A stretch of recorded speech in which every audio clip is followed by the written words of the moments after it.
Halo guys, kembali lagi bareng aku Pak Oliver di sini.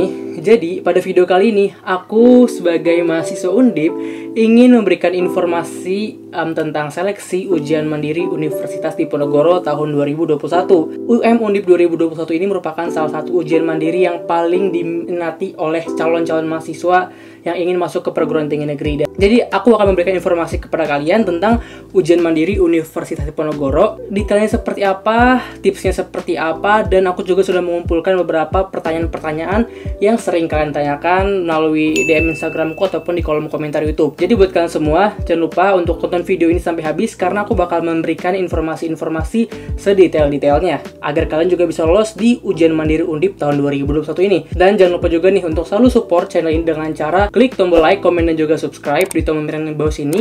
Dan jangan lupa juga untuk share video ini ke seluruh teman-teman kalian agar mereka bisa mendapatkan manfaat yang sama dengan cara menonton video ini. Oke, nggak perlu lama-lama lagi, langsung aja kita mulai ke video pembahasannya.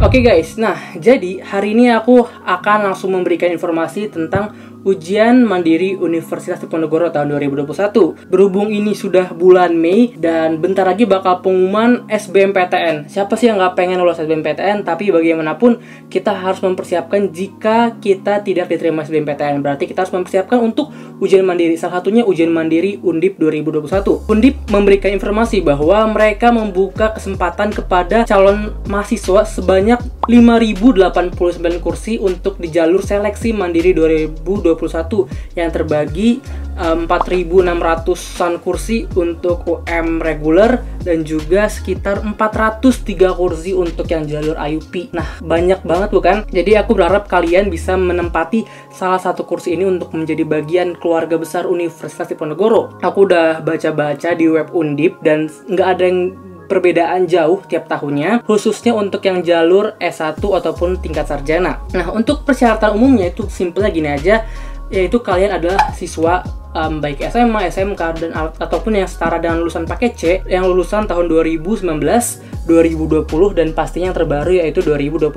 Jadi 3 tahun terakhir ini masih bisa mendaftar di UM Undip. Kalian juga harus memenuhi persyaratan sesuai dengan program studi yang kalian daftarkan. Misalkan kalau kalian ingin daftar di kedokteran, berarti kalian harus dari anak IPA. Rumpun Saintek berarti kalian harus dari anak IPA. Tetapi kalau kalian dari anak IPS, kalian nggak boleh ke IPA. Tapi kalau kalian dari IPA, kalian mau ke IPS, itu bebas banget boleh. Untuk lebih lengkapnya, kalian bisa cek di websitenya UM Undip karena di situ udah tertera dengan jelas informasi-informasi sesuai dengan program studi persyaratan asal SMA kalian. Nah, dan persyaratan yang ketiga ataupun yang terakhir adalah usia kalian harus maksimal 22 tahun. Jadi kalau lewat dari itu, kalian belum bisa untuk mendaftar di UM Undip 2021. Setelah kalian sudah memenuhi persyaratan-persyaratan dari UM Undip 2021 ini, kalian langsung masuk aja nih ke tahap tata cara pendaftaran. Nah, untuk tata cara pendaftaran itu sebenarnya simpel banget dan gampang. Kalian bisa langsung cek aja informasinya di pmb.undip.ac.id karena di situ ada tutorialnya dengan jelas supaya kalian bisa mendaftar secara tepat. Nah, ternyata Undip ini hanya membuka 2 pilihan, yaitu program Saintek dan juga program Sosum. Dimana kalau aku lihat sendiri dari webnya itu mereka tidak memberikan program campuran ataupun IPC. Jadi kalian hanya bisa pilih mau Saintek dan juga Sosum. Dan kalian itu terbagi menjadi 2 pilihan program studi masing-masing. Jadi kalau Saintek maksimal 2, Sosum juga maksimal 2. Nah, jadi untuk kalian ketahui juga, standar penilaian dari UM Undip 2021 ini menggunakan portofolio rapor dari semester 1 sampai dengan 5 dan juga menggunakan ujian online ataupun tes online. Nah, untuk tes online-nya itu sebenarnya masih sama kayak di SBMPTN ataupun UTBK, ada tes TPS dan juga tes TKA, di mana kalau Saintek TKA-nya itu seperti matematika, fisika, kimia, dan biologi. Lalu kalau anak Sosum, selain ada TPS, TKA-nya itu yaitu seperti ada ekonomi, sejarah, geografi, dan juga sosiologi. Nah, itu ya kalian perlu ketahui dan perlu kalian persiapkan pembelajaran untuk bisa mengikuti tes online UM Undip besok nih. Buat kalian yang masih bingung, pendaftaran UM Undip ini cukup tergolong masih terjangkau ya. Di sini dihargai sebesar Rp300.000 untuk tiap pendaftarnya. Dan untuk biaya studinya itu terbagi menjadi 3 golongan. Di sini aku bisa menjelaskan bahwa ada jalur reguler, jalur kemitraan, dan juga jalur golongan tidak mampu atau pemegang kartu Indonesia Pintar Kuliah ataupun KIPK. Nah, untuk yang jalur reguler yaitu jalur yang umum di mana kalian bisa memilih UKT ataupun uang kuliah tunggal atau uang kuliah semesteran. Itu ntar kalian dikenakan golongan 7 ataupun golongan 8. Dan untuk SPI sendiri ataupun uang pangkal itu kalian dikenakan golongan 1 ataupun golongan 2. Nah, itu bisa kalian pilih ya, mau UKT berapa, di 7 atau 8, dan juga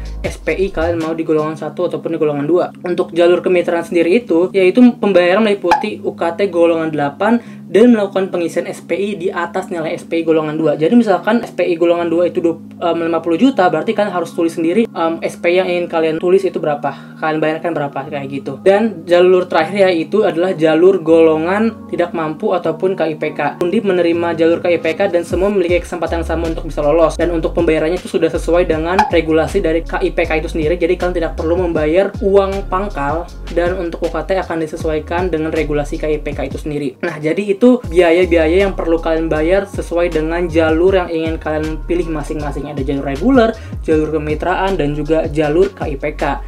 Dan yang terakhir dan pastinya kalian harus pahami benar-benar dan kalian harus ingat-ingat terus adalah timeline pendaftarannya, di mana pendaftaran sudah dibuka tanggal 19 April kemarin hingga tanggal 17 Juni besok. Jadi pastinya itu udah H+ pengumuman SBMPTN. Jadi kalau kalian benar-benar merasa nanti nggak lolos SBMPTN, ya dipersiapkan dari sekarang untuk mempersiapkan daftar di UM Undip ini gitu. Dan pembayaran juga sama, cetak kartu peserta juga sama. Dan untuk ujian online sendiri itu mulai dari tanggal 21 Juni hingga tanggal 2 Juli 2021. Jadi persiapkan diri kalian karena waktunya udah nggak lama lagi. Dan pengumumannya itu tanggal 7 Juli 2021. Jadi deket banget kan dari tes online kalian. Jadi harus dipersiapkan dengan secara maksimal. Nah, jadi guys, tadi itu tuh informasi secara umum, secara general, dan cukup aku bisa jelaskan tentang prosedur-prosedur ataupun informasi-informasi tentang UM Undip 2021. Terus kalau kalian masih ada yang nanya nih, Kak, gimana cara memprioritaskan pilihan jurusan di UM Undip 2021 besok? Karena ini kan sebenarnya gampang banget ya, kalian cuma disuruh pilih 2 program studi. Ini lebih ke realistis aja ya menurutku.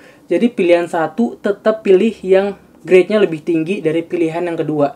Jadi misalkan kalian pilihnya itu pilihan grade 1 misalnya kedokteran, berarti kalau kalian pilihan keduanya apa? Berarti kalian pilihnya di bawahnya. Misalkan kesehatan masyarakat, ataupun gizi, ataupun kedokteran gigi, ataupun di peternakan, perikanan, terserah kalian. Sosum pun berlaku seperti itu. Kalian taruhnya pilihan pertama yaitu di grade lebih tinggi, baru pilihan kedua di grade yang jauh lebih rendahnya. Tapi aku mau menekankan sekali lagi di sini karena UM ini merupakan jalur terakhir kalian untuk bisa masuk ke perguruan tinggi negeri di tahun ini. Aku sarankan kalian coba untuk lebih turunkan pilihan kalian lagi di UM ini. Karena kenapa? Pasti kan kalian di SBMPTN udah ketolak nih di yang kalian pengenin, di jurusan yang kalian pengenin. Takutnya nanti kalian nggak lolos lagi ataupun kalian gagal, kan rasanya kayak sayang banget kan, bakal kecewa, bakal sedih. Jadi kayak useless gitu. Jadi mendingan saranku kalian rada diturunin lagi grade ataupun kualitas sesuai dengan jurusan yang kalian pengenin. Kalau kalian beneran pengen lolos, tapi kalau kalian emang lebih pilih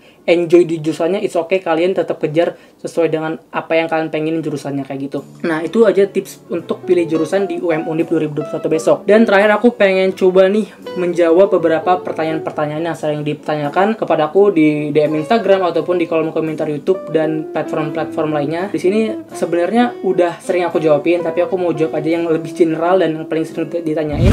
Untuk pertanyaan yang pertama yaitu standar nilai. Nah, ini yang paling penting ya, bagaimana supaya bagus. Jadi karena UM Undip menggunakan rapor dan juga ujian online, berarti kalian harus memiliki 2 komponen nilai tersebut dengan hasil yang baik. Untuk nilai rapor sendiri, karena UM Undip tahun lalu 2020 juga menggunakan nilai rapor, jadi ini ada data-data beberapa nilai rapor yang lolos ke UM Undip sesuai dengan jurusannya dan juga rata-rata nilai raportnya berapa hingga mereka bisa masuk ke Undip. Ini nggak bisa jadi sebuah patokan yang pasti, tapi kalian bisa jadikan acuan saja untuk kira-kira memprediksi berapa peluang kalian untuk bisa lolos. Dan terakhir, untuk tes online-nya ini itu memang harus balik ke diri kalian masing-masing supaya kalian bisa memberikan yang terbaik agar nilai ujian online kalian bagus kayak gitu. Dan ujian online-nya seperti apa? Dari informasi yang aku cek di Instagram Undip itu menggunakan ujian online Zoom diawasin kayak gitu, dan teknisnya seperti apa kurang tahu, nanti cek sendiri aja pas kalian ujian hari hanya. Lalu ada yang nanya lagi nih, UKT dan SPI boleh dicicil atau enggak? Jadi untuk UKT dan SPI itu nggak boleh dicicil sama sekali. UKT langsung kalian bayar jebret, SPI juga kalian bayar jebret, nah kayak gitu. Jadi kalau kalian kenanya SPI 40 juta, terus UKT kena golongan 8 misal 8 juta, berarti kan harus bayar cash 48 juta. Tapi nggak tahu juga ya, mungkin next ada aturan baru kayak gimana nggak tahu, tapi sampai informasi yang sekarang aku dapat bahwa SPI belum bisa untuk dicicil. Jadi kalian harus bayar langsung full SPI plus juga UKT untuk semester yang pertama. Nah tadi udah aku bahas juga ya, KIP bisa atau enggak. Nah jawabannya KIP itu bisa dipergunakan di UM Undip 2021 ini. Nah terus yang pertanyaan, boleh linjur nggak dan peluangnya gimana kak? Ini banyak banget ya, anak IPA pasti daftar ke IPS, entah kalian ke akuntansi ataupun ke hukum, itu paling banyak banget kayak gitu. Jawabannya adalah bisa. Kalian anak IPA bisa pindah ke IPS kemanapun itu, dan boleh atau enggak, jawabannya boleh. Dan peluangnya gimana? Peluangnya itu juga besar, karena ini lebih dilihat ke tes online kalian. Misalkan kalian anak IPA nih, tapi kalian ikutnya kan pengen ambil akuntansi, berarti kalian harus bagusin di tes online kalian yang soshum. Nah untuk rapornya seperti apa, nggak terlalu masalah sih raport kalian dari anak IPA ke IPS, karena itu masih bisa ada konversinya, tapi hanya Undip yang tahu bagaimana pengkonversian nilainya seperti itu, dan pembobotan seperti apa aku juga kurang tahu lebih lengkapnya. Intinya jawabannya bisa atau enggak, bisa. Dan peluangnya seperti apa? Peluangnya bisa banget, bahkan banyak anak IPA yang pindah ke IPS dan diterima kayak gitu. Mungkin yang terakhir ya, daftar vokasi boleh daftar S1 lagi nggak kak? Oke, jawabannya adalah boleh. Jadi kalau kalian udah daftar UM vokasi, kalian pengen daftar di UM S1 Undip lagi, itu boleh. Jadi itu kayak jalur yang berbeda. Jadi kalian boleh daftar vokasi, boleh juga daftar di S1. Jadi kalau kalian mau daftar S1, daftar di vokasi juga, itu dua-duanya juga boleh. Jadi pergunakanlah semua ujian mandiri yang ada selagi itu masih bisa, dan selagi kalian mau untuk mengikutinya, ikuti saja supaya peluang kalian juga untuk bisa lolos bisa makin besar seperti itu. Oke guys, jadi mungkin segitu aja beberapa informasi dan juga pertanyaan-pertanyaan yang bisa aku jawab di video kali ini. Semoga informasi ini bermanfaat untuk kalian semua dan bisa memberikan informasi dan juga memperbesar peluang kalian untuk bisa lolos di UM Undip 2021 besok. Semoga kalian juga bisa memberikan yang terbaik agar hasil kalian juga baik, dan semoga aku doakan kepada kalian semua kalian bisa diterima di kampus Undip ataupun di kampus impian kalian masing-masing. Segini dulu video yang bisa aku sampaikan di video kali ini. Untuk kalian yang masih ingin tanya-tanya ataupun konsultasi, kalian juga bisa langsung DM Instagramku di @patoliver ataupun komen di kolom komentar di bawah, karena aku akan coba untuk jawabin sebisaku, semaksimal mungkin aku bisa menjawab dan memberikan informasi seakurat mungkin yang aku tahu kayak gitu teman-teman. Dan jangan lupa juga untuk selalu support channel ini dengan cara klik tombol like, komen, dan juga subscribe di tombol merah yang di bawah sini. Dan jangan lupa juga untuk share video ini ke seluruh teman-teman yang kalian punya. Dan yaudah, segini aja video yang bisa aku sampaikan. Sampai jumpa di video berikutnya. Semoga kalian bisa memberikan yang terbaik di ujian kali ini. Semoga hasilnya juga bagus ya teman-teman, dan aku tunggu di kampus Undip tahun ini, tahun besok, nggak tahu juga deh. Semoga aja bisa segera kuliah ya. Sampai berjumpa lagi dengan aku Pat Oliver. See you on my next video and bye bye.